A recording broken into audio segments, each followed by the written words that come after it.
Hello everyone, प्रवाहित recce healing में आप सभी का स्वागत है।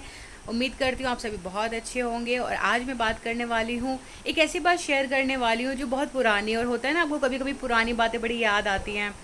तो बात उस समय की है जब मैं जॉब किया करती थी। तो होता है ना, कुछ लोग होते हैं जो अपने आप में स्पिरिचुअल बातें भी करते हैं, क्योंकि मैं ऐसी बुक्स भी पढ़ती हूँ और मैं प्रैक्टिस भी करती हूँ इन चीज़ों की।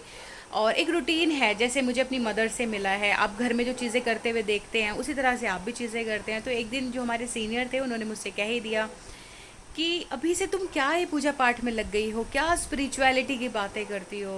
तो मैंने कहा ठीक है, सीनियर है, अच्छी बात है, लेकिन अपनी बात तो रखनी है। तो मैंने उनसे पूछ लिया कि सर ज़रा आप बता दीजिए कौन सी एज होती है स्पिरिचुअल होने की या पूजा करने की, या जो भी आपका धर्म है, जिस धर्म से आप जुड़े हुए हैं उसकी वो चीज़ें करने की। तो उन्होंने बोला नहीं, अर्ली एज तो नहीं होती, आप तो यंग हो अभी, तो ओल्ड एज होती है। मैंने कहा अच्छा, ओल्ड एज में भी कौन सी एज होती है वो भी बता दीजिए। तो उन्होंने बोला 60 के अप्रॉक्सीमेटली। मैंने कहा आप कितने साल के हैं। तो वो सोच में पड़ गए एक्चुअली। तो मैंने उनसे वही कहा और वही चीज़ मैं आपसे कहूँगी कि देखिए, जैसे अच्छा इंसान होने के लिए ज़रूरी नहीं है ना कि आप क्या है, आप कैसे दिखते हैं। अच्छा इंसान अच्छा ही होता है। बिल्कुल इसी तरीके से आपका जो भी धर्म है, जिस धर्म से आप जुड़े हैं, उससे जुड़ी हुई चीज़ें करने के लिए कोई एज नहीं होती है। जैसे मुझे अगर पूजा करनी है तो उसके लिए कोई एज नहीं होती है। बच्चा बचपन से करता आता है, क्योंकि मेरी अब बचपन से प्रैक्टिस है, क्योंकि बचपन से मैं वो चीज़ें करती आ रही हूँ, देखती आ रही हूँ। तो मुझे उसका अभ्यास हो गया, आप इस तरह से उसे कह सकते हैं।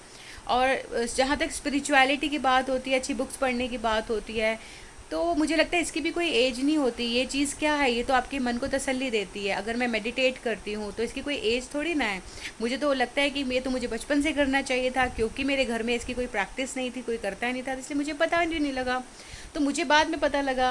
लेकिन आज अगर मैं चीज़ें करती हूँ तो आगे चीज़ें वो जाएंगी। तो बिल्कुल इसी तरीके से ना, ये जो हमने एक बना रखा है सोसाइटी में कि भाई अगर आपने पूजा करनी है, आपने ईश्वर का नाम लेना है, आपने मेडिटेशन करनी है, आपको स्पिरिचुअल बुक्स पढ़नी है, आपको स्पिरिचुअलिटी को अपने जीवन में लाना है, तो ये ओल्ड एज के काम है।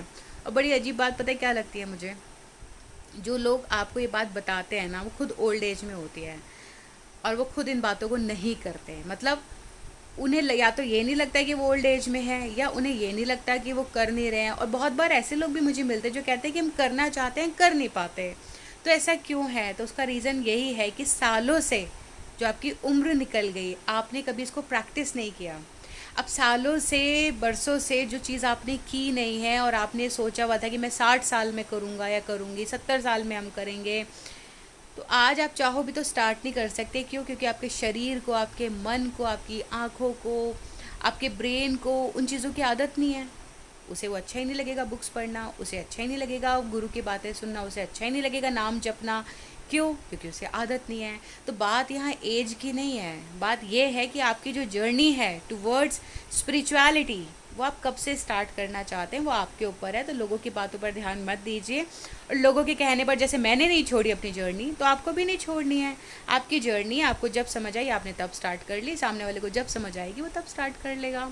तो इसी के साथ मैं विदा लेती हूँ, फिर से आऊँगी कुछ नया लेकर, कुछ बढ़िया लेकर। Bye, take care.